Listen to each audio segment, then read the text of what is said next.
Discope Africa, le marché africain de l'audiovisuel, a pris fin ce jeudi 2 juin 2016 à Abidjan, en Côte d'Ivoire.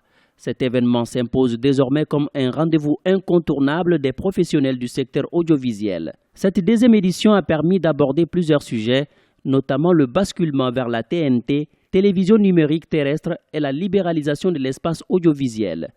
Les participants ont aussi mis un accent particulier sur l'apport économique de ce secteur. La problématique de la place de l'industrie audiovisuelle dans l'émergence de l'Afrique est plus que d'actualité.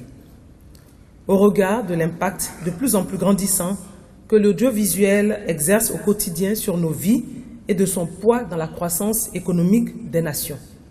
En Afrique francophone, la valeur des transactions dans le secteur de la distribution des contenus audiovisuels est estimée à environ 80 milliards de francs CFA.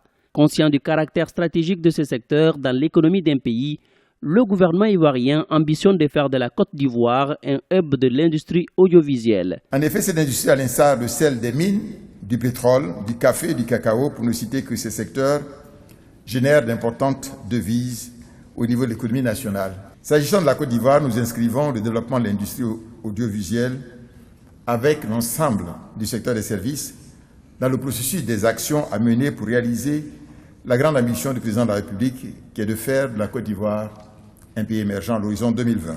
L'édition 2016 de Discope Africa a enregistré plus de 1300 participants venus de 70 pays de l'Afrique et d'ailleurs. L'événement entend aussi contribuer au succès des séries télévisées produites en Afrique.